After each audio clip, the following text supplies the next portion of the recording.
CM YS Jagan తన సీటును మార్చారని, కళ్యాణ్ దుర్గం నుంచి పోటీ చేయడం లేదని, సీఎం జగన్ తనను వచ్చే ఎన్నికల్లో నేను పెనుకొండ నుంచి పోటీ చేస్తున్నానని మంత్రి ఉషశ్రీ చరణ్ సంచలన ప్రకటన చేశారు. అనంతపురం ఆర్ఎన్బి అతిథి గృహంలో ఆమె మీడియాతో మాట్లాడుతూ, సీఎం జగన్ ఆదేశాల మేరకు నేను కళ్యాణదుర్గం నుంచి పెనుకొండకు వెళ్తున్నానని చెప్పారు. నిన్నటి రోజు సీఎం జగన్ తో కలిసినప్పుడు సామాజిక వర్గ ఈక్వెన్స్ లో భాగంగా మార్పులు చేస్తున్నట్టు తమతో చెప్పారన్నారు. కళ్యాణదుర్గం స్థానాన్ని బోయ సామాజిక వర్గానికి కేటాయించారన్నారు. ఇన్ని రోజులు తనని ఆదరించిన కళ్యాణదుర్గం ప్రజల రుణాన్ని ఎప్పటికీ తీర్చుకోలేనని, ఎల్లప్పుడూ వారికి అందుబాటులో ఉంటానన్నారు. తాను పెనుగొండకు వెళ్లినా, ఎక్కడికి వెళ్లినా ప్రజలు ఎక్కడైనా సీఎం జగన్ ని ఫ్యాన్ గుర్తునే చూస్తున్నారని చెప్పారు. సీఎం జగన్ ఎలాంటి నిర్ణయం తీసుకున్నా పార్టీలో అందరూ కట్టుబడి ఉంటామని స్పష్టం చేశారు. కళ్యాణదుర్గం నుంచి ఎవరు పోటీ చేస్తారన్నది సీఎం జగన్ 2-3 రోజుల్లో క్లారిటీ ఇస్తారన్నారు. వచ్చే ఎన్నికల్లో 175 స్థానాలు గెలవడమే లక్ష్యంగా పనిచేస్తామని ఆమె వివరించారు. సామాజిక న్యాయం ప్రతి ఒక్క కులానికి చేయాలనేది మన ముఖ్యమంత్రి గారి శ్రీ వైఎస్ జగన్మోహన్ రెడ్డి గారు సంకల్పం కాబట్టి, అందులో భాగంగా శరవేగంగా అనంతపురం జిల్లా, అదేవిధంగా సత్యసాయి జిల్లాలో కూడా చాలా సీట్లలో మార్పులు చేర్పులు అయితే జరుగుతూ ఉండేది అయితే వాస్తవం.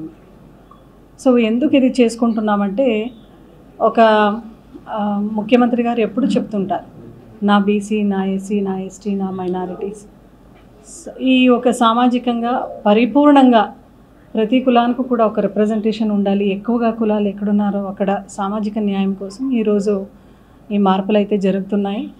మళ్ళా మన పార్టీ నినాదం అయితే వై నాట్ 175కు 175 అనే నినాదంతో వెళ్తున్నాం.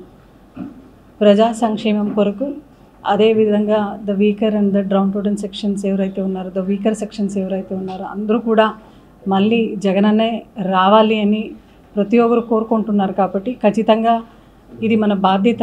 మా జగనన్న పైన, మన పైన ఉండే ఒక పెద్ద బాధ్యత ఏదంటే, మళ్ళీ వెల్ఫేర్ స్కీమ్స్తో, మళ్ళీ ఈ డెవలప్మెంట్తో ఖచ్చితంగా ప్రతి కాన్స్టిట్యున్సీలో కూడా ఫుల్ ఫ్లెడ్జ్గా హైయెస్ట్ మెజారిటీతో మళ్ళీ వచ్చి వై నాట్ 175కు 175 అనే నినాదం అయితే పూర్తి చేయబోతున్నాం. కాబట్టి అందులో తప్పనిసరిగా ఈ మార్పులు చేర్పులు అయితే ఉన్నాయి.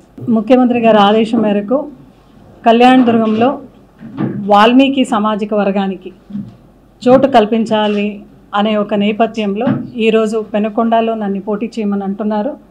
ఖచ్చితంగా పెనుకొండ నుంచి నేను పోటీ చేస్తున్నాం.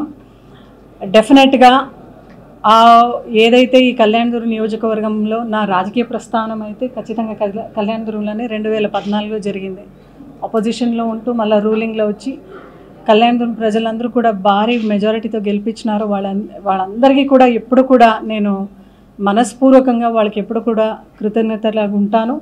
అదేవిధంగా ఏదైతే కళ్యాణదుర్గం డెవలప్మెంట్లో నా లీడర్స్, నా క్యాడర్, మా ప్రజలందరూ కూడా కృషి చేశారో వాళ్ళందరూ కూడా మనస్పూర్వకంగానే ఈ యొక్క మీ మాధ్యమం ముఖాంతరం, మీడియా ముఖాంతరం వాళ్ళందరూ కూడా ధన్యవాదాలు తెలియచేసుకుంటూ, అదేవిధంగా నాకైతే కొత్త రెస్పాన్సిబిలిటీగా ఈరోజు పెనుకొండలో పోటీ చేయమంటున్నారు.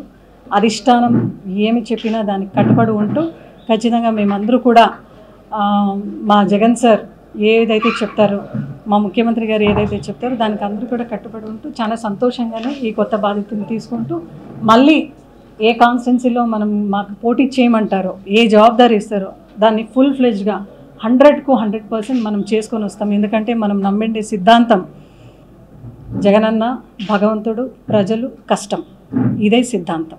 ఏ కాన్స్టిట్యున్సీకి వెళ్ళినా కూడా అక్కడున్న ఒక్క కామన్ ఫ్యాక్టర్ ఏంటంటే జగనన్న.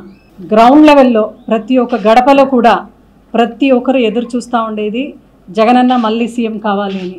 ఆ ఒక మోటివ్తో, ఆ ఒక బ్యాక్గ్రౌండ్తోనే ప్రతి ఒక్కరు కూడా ఈ మార్పులు చేర్పులు కూడా చాలా 100కు 100% నిండు హృదయంతో స్వాగతిస్తున్నారు. మీరు ఒకటే గమనించాలి, బీసీలకు రాజ్యం అంటే అది జగనన్నతోనే సాధ్యం.